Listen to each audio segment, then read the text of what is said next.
Assalamualaikum warahmatullahi wabarakatuh.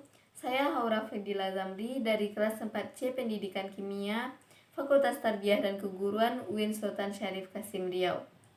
Nah, pada video kali ini saya akan menjelaskan mengenai logam tembaga, perak, dan emas. Nah, tanpa berlama-lama lagi, kita masuk ke videonya. Unsur golongan 1B yaitu tembaga, perak, dan emas disebut logam koin karena dipakai sejak lama sebagai uang dalam bentuk lempengan atau koin.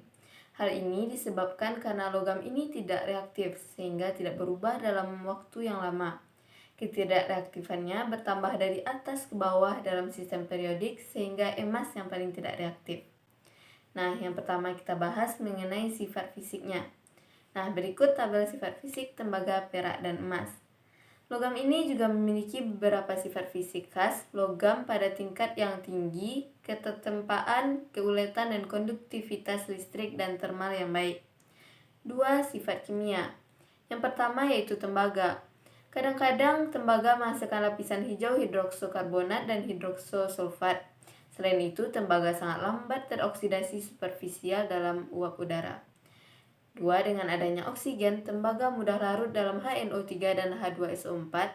Ia juga larut dalam larutan KCN atau amonia dengan adanya oksigen. Tembaga juga dapat terkorosi walaupun tidak begitu reaktif. Warna kemerah-merahan dari tembaga berubah menjadi kehijauan akibat terkorosi oleh udara membentuk platina. Lalu kedua, perak.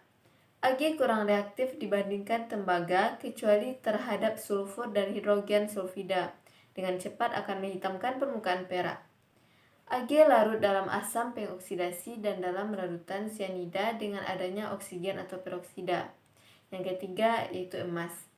Au tidak reaktif dan tidak diserang oleh oksigen atau sulfur, tapi mudah bereaksi dengan halogen atau dengan larutan yang mengandung atau membebaskan klor, misalnya air raja.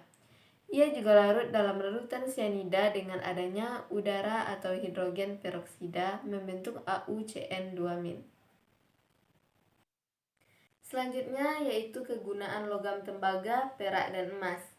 Kegunaan tembaga antara lain, yang pertama yaitu sebagai mata uang, lalu elektronik, dan tembaga digunakan secara luas dalam industri peralatan listrik yaitu sebagai bahan dasar pembuatan kabel. Lalu tanaman. Di bidang pertanian, tembaga dalam bentuk prusi dahulu banyak digunakan sebagai disinfektan pada biji-bijian gandum. Lalu pada bidang otomotif, akhir-akhir ini tembaga banyak digunakan sebagai radiator, perlengkapan sepeda motor, dan komponen motor listrik.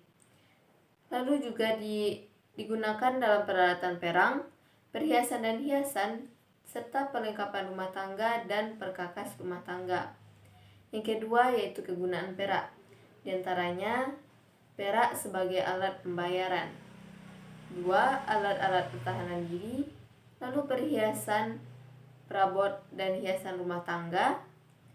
Bahan tambal gigi, yaitu amalgam merupakan bahan tambal gigi yang paling banyak dikembangkan.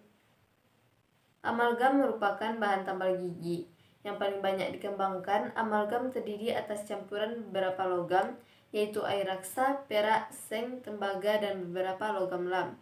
Lalu tas. Tas yang terbuat dari perak biasanya tidak terbuat dari perak asli, tetapi hanya perlapisan perak. Lalu sebagai tanda penghargaan. Bahan perak digunakan sebagai tanda kehormatan sesuai peraturan pemerintah. Tanda kehormatan itu berupa medali atau piala. Lalu fotografi. Perak merupakan unsur penting dalam fotografi. Kurang lebih 30% konsumsi perak digunakan untuk industri fotografi. Perak nitrat dan perak bromida digunakan di bidang fotografi. Dan yang terakhir, kaca dan cermin. Lalu kegunaan emas, yaitu sebagai standar keuangan. Penggunaan emas dalam bidang moneter dan keuangan berdasarkan pada nilai moneter absolut dari emas itu sendiri terhadap berbagai mata uang di seluruh dunia. Perhiasan yang ketiga yaitu perhiasan dan hiasan. Lalu simbol kemegahan. Contohnya yaitu Masjid Dian Al-Mahri di Kota Depok, Jawa Barat adalah masjid berkubah yang berlapis mozaik emas. Dan emas juga dipakai sebagai tanda penghargaan dan pelapis anti karat. Selanjutnya saya akan menjelaskan cara sintesis senyawa oksida, halida nitrat, dan sulfat tembaga. Yang pertama saya akan menjelaskan sintesis senyawa oksida tembaga. Nanostruktur tembaga oksida disintesis dengan menggunakan metode sintesis hidrotermal pada larutan prekursor Cu2 yang dibasahkan.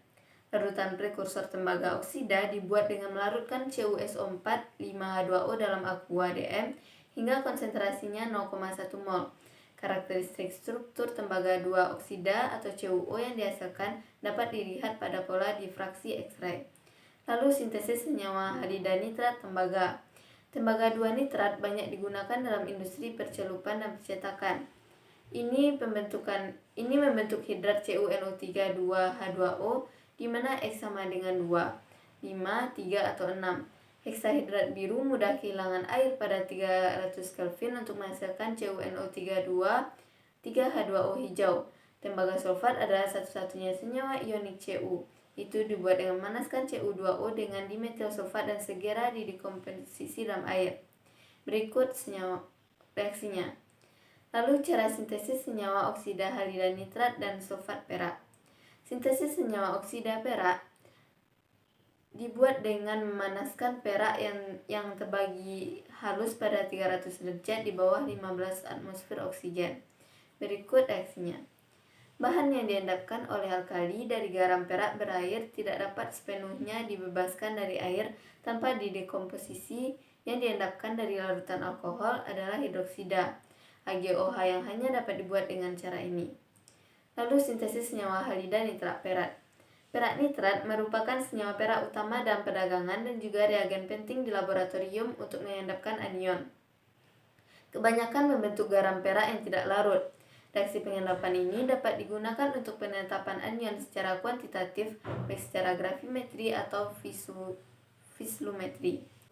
Lalu yang ketiga, sintesis senyawa sulfat perak. Perak 2 fluorida atau AgF2 dibuat oleh aksi fluor pada Ag atau AgCl. Cukup stabil, tekanan kesetimbangan fluor di atas padatan pada 700 derajat menjadi hanya 80 mm. Bagaimanapun, ini adalah agen fluorinasi yang berguna. Emas larut dalam aqua regia menjadi larutan kuning yang memberikan asam kloroaurat trihidrat pada penguapan. Reaksinya bisa dilihat sebagai berikut. Selanjutnya yaitu mengenai cara sintesis senyawa kompleks logam tembaga, perak, dan emas. Yang pertama, cara sintesis senyawa kompleks logam tembaga. Ion-ion logam golongan 1B membentuk bermacam-macam ion kompleks.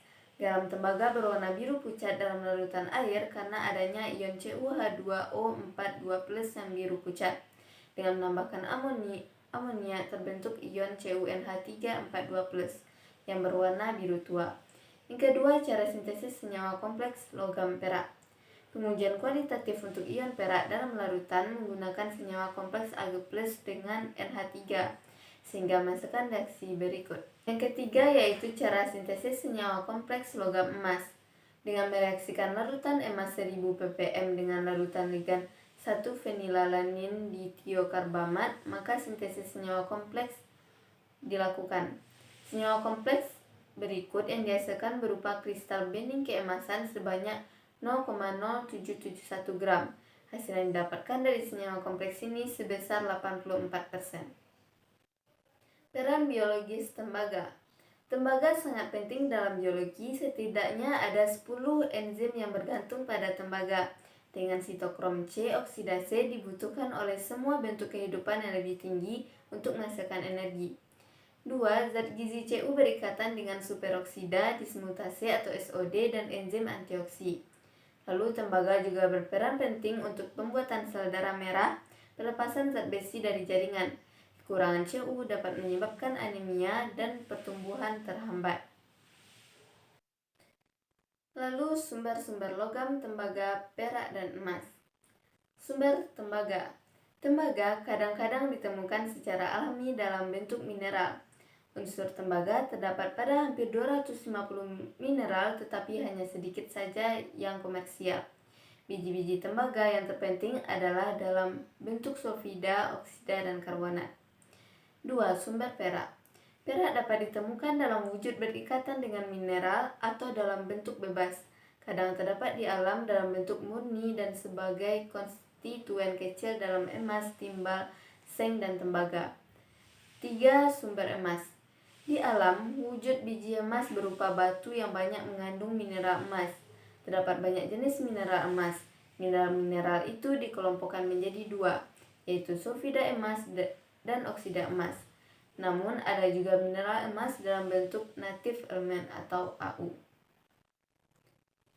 Dan yang terakhir, cara ekstraksi logam tembaga, perak, dan emas. 1. Cara ekstraksi tembaga.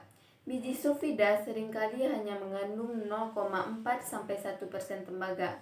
Dengan menghancurkan atau melebur biji tersebut, maka kita dapat memperoleh tembaga.